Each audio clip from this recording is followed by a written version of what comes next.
you doing, everybody? Thanks so much for clicking on the video. Today we're going to be looking at the murder of Constable Austwick or Austwick. I believe his family originated from this area. The reason why I'm showing you this road is, one, I was fascinated with it because literally it's just a ditch on either side and you can see how beautiful, it's like naturally beautiful, I think. And as we round this bend, we go past a tree that you can see coming into the distance right now. Look in the sky after we come round past this tree and you'll see like an old airplane going through the sky. It was just absolutely beautiful. And then look at the sun on the right hand side in a moment. Beautiful, everybody. But we're making our way to St Mary's because I want to tell you the story of what happened on the 31st of July 1886. Good morning, everybody. So we're here today in a place called South Milford. And as you can see, there is an absolutely beautiful graveyard here. It's attached to St Mary's Church. And we're actually here to see one specific grave, which is the story I'm going to tell you about today. It's the story of PC Alfred Austwick. So I imagine he's brought up round here, that, you know, this was his home place. And PC Austwick was alive in the late 1800s. His last day on earth was the 1st of August 1886. And prior to his death, he worked as a policeman, hence PC, Constable Alfred Austwick. I don't believe it says Constable on his grave. Anyhow, this particular night he was in Dodworth and he was working, and he had a reputation locally as a copper, being one who was straight as a die. You know, one of those that couldn't be bought, couldn't be moved. He knew his duty and he did his duty, and that's the type of bloke that he were. So he joined the police force and he was stationed at Dodworth. We'd better be able to get in here. Let's have a quick look. I'm sure we can. So yeah, Constable Austwick, we'll call him. I don't even know where his grave is. I'm sure we'll see it. We've come to find it. I've driven a good few miles to find it.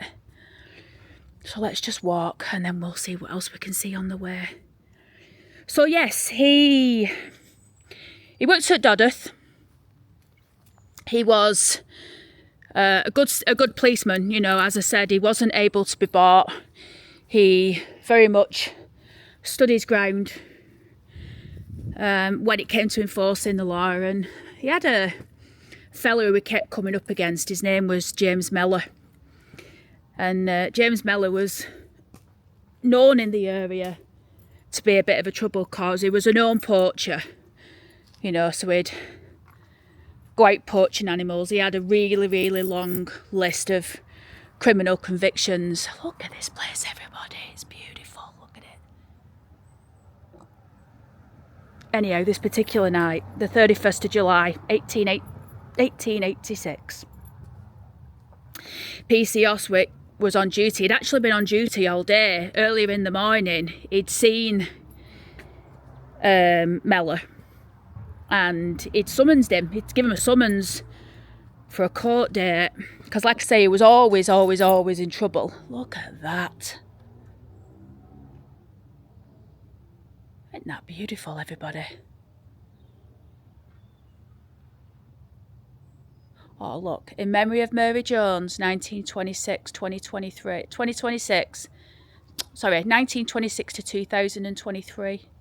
Who loved this church? So, the story goes that Murphy, who had a local reputation for being a bit of a git, he poached and he did this and he did that. He was just an all-round nutter. And he was known drunkard, as they used to call him in those days, and he just caused trouble everywhere he went. That particular morning, Constable Austwick had been on duty since dead early in the morning, and what he'd done earlier in the day, He'd gone to serve him a summons. So he'd served this summons on him. They were a big do, and he'd come away and that were it, and Murphy had to go to court, or he'd been fined, something along those lines. It were a big situation anyway. Anyhow, Constable Alfred was still on duty that evening. I want to show you these graves here, everyone. They're just hidden out the way. He was still on duty that evening, and he happened to be walking up the main road in Dodworth. He lived in Dodworth, but he was from this area. And he happened to be walking up the street. And there was another fella there. Then all of a sudden, out the Travellers Inn, Murphy came out. And he started shouting up the street, "Oi, I'm going to blow an hole through you. Been looking for you." Words to that effect. I'll put his words in. And he was obviously drunk, you know. And Austwick said to him, "Look, just go home. You know, go home. Don't make this worse than it has to be for yourself." He went, "I'll go home. I'm going to blow an hole right through. He won't be serving another." That's what he said. He said, "He won't be serving another," because he was going on about this summons. He said, "He won't be serving another." He said, "I'll blow an hole right through him." So he went home, the houses where he lived, went back to his house, got a gun, came back, saw Constable Austwick on the main road, walked towards him. I think he was about, I don't know how many yards, 5 or 6. He weren't far off him, and he blew it all out the left-hand side of his stomach. Now, it didn't kill him straight away. Remember, this was late. It was about 11:30 on the night of the 31st of July. And it didn't kill him straight away. So what they did, they picked him up, they took him back to his house. He ended up dying in his house. I think it was around about 1:30 in the morning. Murphy legged it. He went on the run for something like 6 weeks. He went into the woods. During that time, he ended up staying with his brother-in-law, this fella called Goss. Goss had a girlfriend, I think she was called Frances, and they had a kid together, come to stay with them. He was going there at daytime to this church, basically, up in Bark, or Barrow Green. It's pronounced Bark Green, though, in Barnsley. This is Alfred's grave here, everyone. I'll tell you the rest of the story in a second, but let's just look at his grave. Henry must be, I don't know who Henry is. Maybe that was his brother, actually. Henry Austwick, he died March the 8th, 1881, aged 21, and also Alfred of Dodworth, born October 30th, 1855. He died August 1st, as I said, 1886. Believe also ready, for in such an hour as ye think not the Son of Man cometh. And if you look, everybody, his grave is still being tended to.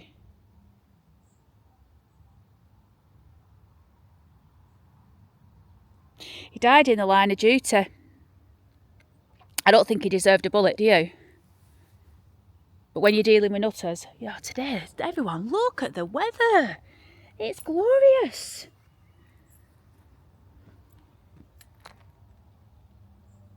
So that's where Alfred is today. I think that might be his brother. You'll know who Henry is, because I'll be putting it in the video. So yeah, so the rest of the story. Murphy killed Constable Austwick and he went on the run. So his brother-in-law and his sister, they lived up in a place called Barrow Green, so it's pronounced Bark Green in Barnsley. The places are spelt a certain way, but they pronounce it completely different. So I got put right the other day. It's Bark Green, not Barrow Green, but that's how it's spelt. Anyhow, there's a Methodist church. We'll go and see if we can find that. If I can, then you'll definitely be looking at it right now. That's where Goss worked. He was a caretaker, but he was also a miner. And people had to work hard those days. They had to do several things to make a living. But anyway, Murphy fled from the place, and Goss, like a fool, put him up. So like what had happened is, during the night, he'd, under the cloak of darkness, he'd go to the church. He'd wait there, and then in the daytime, Goss would turn up to do his caretaker duties, and he'd give him some food. And then on some occasions, he'd even come round to Goss's house, which was also in Barrow Green. And I'm not entirely sure which his house is. We'll see if we can identify it, because I've seen a picture of it. You'll probably be looking at it now. But yeah, essentially what happened is, over time, I think people must have seen him or started talking. The police ended up raiding Goss's house. Goss was actually at work, but Murphy was there. The police went up the stairs, went into the back bedroom. Murphy was there. He didn't hesitate. He just jumped straight out the window onto the grass in the garden and then flew. Anyhow, a couple of days after that, they did manage to locate him, and he was found. I think in some forest area. He just gave up anyway. It was like a building inside this forest, and he just gave up. And to be fair, he just went without a fight. I think he must have known it were game over. So the long and the short of it is, he was taken to the police station in Barnsley on Westgate, and then he was taken to Barnsley Courthouse, which nowadays is a pub, but back in the day it was the main courthouse for the king, or the queen as it was actually, because it was Victoria who was on the throne at the time. So he ended up going to court, and they said, you know what, you're guilty. You're guilty of willful murder, and there's only one outcome for that, and that is to hang, essentially. So what happened is, I think it was in December of that year, because don't forget he'd been on the run for a few years. Constable Alfred, by the way, he was buried, I think, on the 6th of August, so they buried him within a week. Anyhow, I think it was the 3rd of December. I'll put a correction in if I'm wrong. This is all off memory, this, everyone. But I think on the 3rd of December 1886, he stood trial at York Assizes, which was attached to the jail, York Jail, and ultimately the death sentence was passed down, and he was executed. I think he was prosecuted before then, obviously, but the actual execution, I think, took place on that date. But again, I'll put in the correction. You know what I'm like. But essentially, he swung for it anyway, and there was a description of what happened, which I will read out to you now. On the morning of his execution at Wakefield Prison, James Murphy, aged 32, was attended by the prison chaplain. Reports from the Barnsley Chronicle noted that he appeared calm, expressing regret for his actions and praying with the minister who had accompanied him through the final night. Shortly before 8 o'clock, the formal warrant was read aloud in the cell, and he was escorted by the governor and officials of the prison yard. Witnesses described him as composed, acknowledging those present and repeating a brief prayer. The sentence of the law was then carried out within the prison walls in accordance with the procedure of the time, and the event concluded swiftly and privately, with only the appointed officials in attendance.